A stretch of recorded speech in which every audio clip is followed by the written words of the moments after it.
Hello everyone, welcome to LearnerBee. I am Shivani Chauhan. Class 7th Maths Chapter 5 Lines and Angles Exercise 5.2 का अब हम question 1 देखने वाले हैं. State the property that is used in each of the following statements. तो इन statements में कौन सी property का इस्तेमाल हुआ है ये हमें बताना है.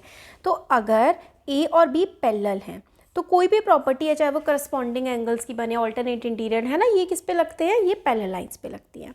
तो पैरेलल लाइन हमें बता रखा है कि ए और बी पैरेलल हैं, तो 1 पे और 5 पे क्या रिलेशन होगा. हमने पूरा अच्छे से बनाया हुआ है इंट्रोडक्शन का वीडियो, उसमें समझाया हुआ है कि कॉरस्पॉन्डिंग एंगल्स क्या होते हैं. तो 1 और 5 जो है ना वो कॉरस्पॉन्डिंग एंगल्स हमारे बन रहे हैं. अब हम देखते हैं कि कॉरस्पॉन्डिंग एंगल्स होता क्या है. हमने जान लिया कि कॉरस्पॉन्डिंग एंगल बन रहे हैं जब भी दो लाइन आपस में पैरेलल होती हैं, उनको एक लाइन काट रही होती है. तो ये जो बाहर वाला एंगल है और इस लाइन के ऊपर वाला, मतलब दोनों लाइन के ऊपर वाला जो एंगल होता है वो आपस में इक्वल होता है और वो होते हैं कॉरस्पॉन्डिंग एंगल्स. तो ऐसे ही ये वाला एंगल और ये वाला एंगल भी आपस में ये दोनों भी इक्वल होंगे क्योंकि ये कॉरस्पॉन्डिंग एंगल्स हैं. पैरेलल लाइंस पर कॉरस्पॉन्डिंग एंगल होते हैं. पैरेलल लाइन को अगर एक ट्रांसवर्सल काट करके जा रही है तो ये वाला एंगल और ये वाला एंगल, यानी कि एंगल 1 और 5 आपस में इक्वल होंगे, कॉरस्पॉन्डिंग एंगल होंगे. और ऐसे ही एंगल 2 और एंगल 6 भी इक्वल होंगे. एंगल 4 और एंगल 6, एंगल 4 और एंगल 6 ये भी आपस में इक्वल हैं. कैसे, ये देखो एक Z बन रहा है और जो Z होता है ना, इस तरीके से अगर Z बन रहा है तो Z के ये वाला जो अंदर वाली साइड वाला एंगल होता है ना, ये आपस में क्या होते हैं, इक्वल होते हैं. तो यहाँ पर ये एंगल 4 है और ये एंगल 6 है. तो इन एंगल्स का क्या नाम है, इनका नाम है ऑल्टरनेट एंगल्स. तो ये कैसे आपस में इक्वल हैं, ये हैं alternate angles. Alternate angles, alternate interior angles ये हमारे बन रहे हैं. एंगल 4 प्लस एंगल 5 180 डिग्री है. तो इसमें हमें बोला गया है कि अगर इस तरीके से लाइन जा रही है हमारी, फिर से मैं आपको बना के दिखाती हूँ. दो पैरेलल लाइन है, एक ट्रांसवर्सल है. तो ये जो अंदर वाला, ये वाला और ये वाला, मतलब ये जो बीचों बीच में एंगल पड़ रहे हैं, दोनों के दोनों अंदर वाले, इन दोनों का सम जो है वो 180 डिग्री होता है. तो pair of interior angle on the same side of transversal जो होते हैं वो क्या होते हैं, उनका सम 180 डिग्री होता है. ये बात आपको याद रखनी है. एंगल 4 और एंगल 5 180 डिग्री है तो A और B पैरेलल होंगे. तो आप ऐसे लिखेंगे, if sum of interior angles is 180, interior angles is 180, then lines are parallel, then lines are parallel. तो हमें ना दो प्रूफ्स करने होते हैं. एक तो ये बताना होता है कि भाई अगर एंगल इन दोनों का सम 180 है तो लाइन पैरेलल है, या फिर लाइन पैरेलल है तो सम 180 आएगा. ये दोनों ही वाइस वर्सा ट्रू होते हैं. तो इसका मतलब ये जो अंदर वाला यानी कि 4 और 5 इन दोनों का सम क्या होगा, इन दोनों का सम होगा 180. तो फिर 3 और 6 का भी सम 180 होगा क्योंकि ये भी ऑल्टरनेट, मतलब सॉरी, ये भी जो हैं इंटीरियर एंगल्स हैं. क्वेश्चन 1 हमारा हो गया. क्वेश्चन 2 है, in the given figure identify. हमें बताना है कि भाई पेयर ऑफ करस्पॉन्डिंग एंगल इस फिगर में कौन से हैं. तो करस्पॉन्डिंग एंगल हमने सीखा था कि भाई ये पैरेलल लाइंस हैं, इनको एक ट्रांसवर्सल एक लाइन काटती हुई जा रही है. तो ये वाला जो एंगल होगा और ये वाला एंगल, ये वाला एंगल, ये वाला, ये सारे के सारे ना कॉरस्पॉन्डिंग एंगल्स होंगे. तो हमें बताना है कि इसमें कौन कौन से कॉरस्पॉन्डिंग एंगल्स के पेयर हैं. तो बहुत सारे पेयर्स बन रहे हैं इसमें. सबसे पहले मैं लिखती हूँ एंगल 1 एंड एंगल 5. देखो ये बाहर की साइड है और ये अंदर की साइड है. इसी तरीके से एंगल 4 और एंगल 8. तो फिर एंगल 4 एंड एंगल 8, राइट. ये वाला और ये वाला, ये वाला और ये वाला. और कौन से बन रहे हैं, और भी बन रहे हैं. अब जैसे ये बाहर वाला ये अंदर वाला है, ये बाहर वाला है ये अंदर वाला है, ये आपस में इक्वल आ रहे हैं. इसी तरीके से ये अंदर वाला और ये बाहर वाला भी तो इक्वल होंगे, राइट। तो एंगल 3 एंड एंगल 7, और इसी तरीके से angle 2 and angle 6, comma angle 2 and angle 6। तो 4 पेयर हमारे पास आ रहे हैं करस्पॉन्डिंग एंगल्स के। मतलब बाहर वाला अंदर वाला आपस में इक्वल, बाहर वाला अंदर वाला इक्वल, अंदर वाला बाहर वाला आपस में इक्वल। तो 4 पेयर बन रहे हैं। होपफुली आपको समझ में आया होगा, ठीक है। तो ये 4 पेयर हमारे पास यहाँ पर बन रहे हैं। Pair of alternate interior angle, alternate interior angle यानी कि Z बन रहा है बट अंदर साइड। तो हमारे पास क्या आंसर आया है ऑल्टरनेट इंटीरियर एंगल्स का? एक तो हमारा 3 एंड 5 बन रहा है ना। तो एंगल 3 एंड 5। एक और बन रहा है, जैसे ये इस तरीके का Z था, ऐसा ही Z ऐसे भी तो बनेगा। तो 2 और 8 यानी कि एंगल 2 एंड एंगल 8, ये भी जो है ऑल्टरनेट इंटीरियर एंगल्स हैं। Pair of interior angles on the same side of transversal, interior angle on the same side of transversal यानी कि ट्रांसवर्सल के एक तरफ इंटीरियर एंगल्स अंदर वाले, ट्रांसवर्सल के एक तरफ अंदर वाले एंगल। तो एंगल 2 एंड एंगल 8, तो एंगल 2 एंड एंगल 8, ठीक है।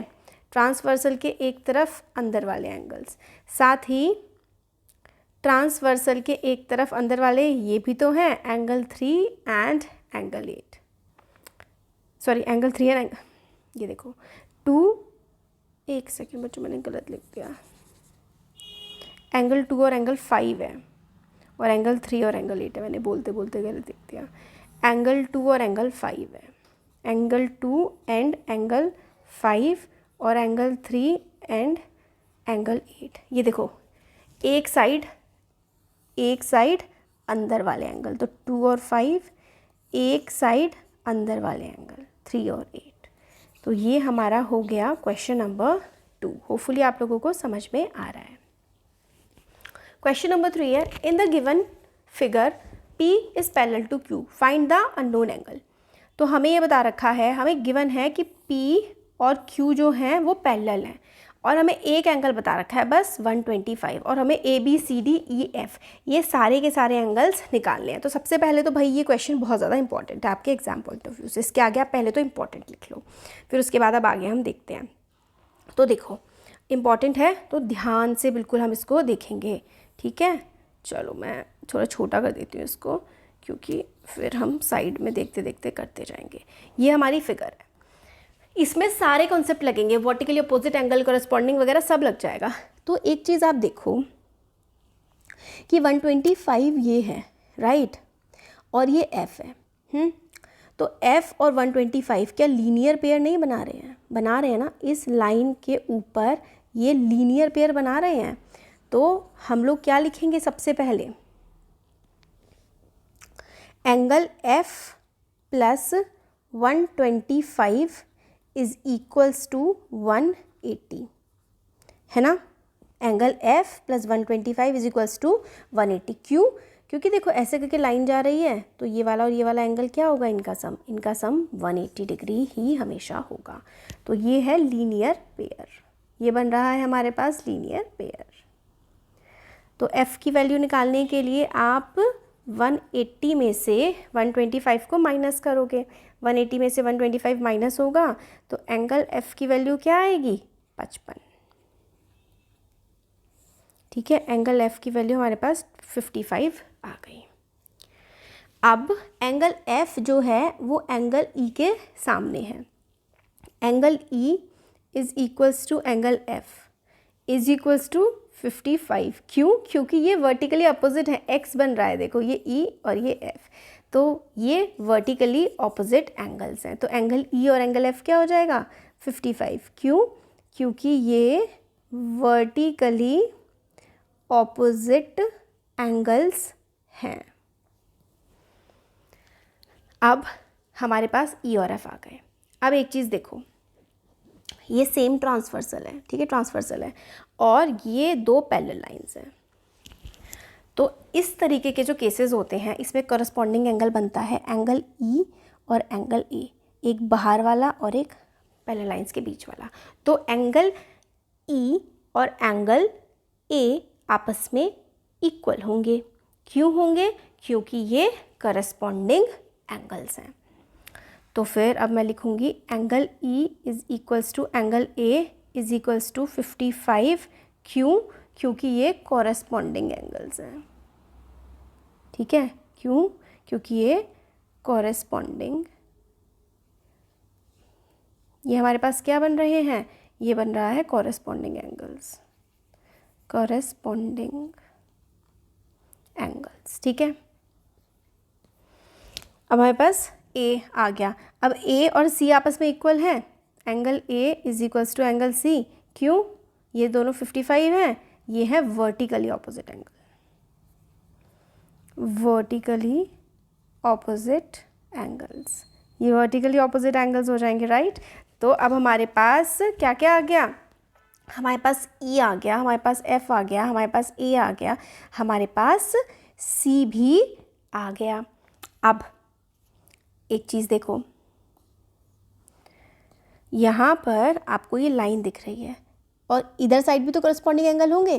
तो ये बाहर वाला एंगल है और ये अंदर वाला। तो एंगल D और एंगल D और ये वाला 125 होगा। तो एंगल D की वैल्यू क्या होगी?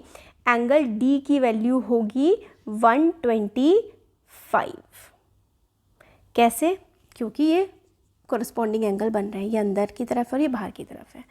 तो angle D is equals to 125 degree. तो ये क्या हो जाएगा? Corresponding angles. ये करस्पॉन्डिंग एंगल बन रहा है, करस्पॉन्डिंग एंगल। क्यों? देखो, ध्यान से देखना है बिल्कुल। ये देखो ज़रा, पैरेलल लाइंस को ऐसे काट रहा है तो अंदर की तरफ आ रहा है और ये बाहर की तरफ, यानी कि ये करस्पॉन्डिंग एंगल है। और एंगल D और एंगल B आपस में इक्वल होंगे। क्यों? वर्टिकली अपोजिट एंगल है। तो एंगल D और एंगल B क्या होंगे? 125 होंगे। क्यों? क्योंकि ये देखो वर्टिकली ऑपोजिट है। तो ये आप लिख दोगे वर्टिकली ऑपोजिट एंगल्स। तो ये हो जाएंगे वर्टिकली अपोजिट एंगल्स। तो ये हमारे पास सारे के सारे जो एंगल्स हैं ना, सब की वैल्यू आ गई। और ये क्वेश्चन बहुत ज़्यादा इंपॉर्टेंट है। तो ये हमने देखा क्वेश्चन नंबर 3। वीडियो पसंद आई है तो like, share and subscribe. Thank you.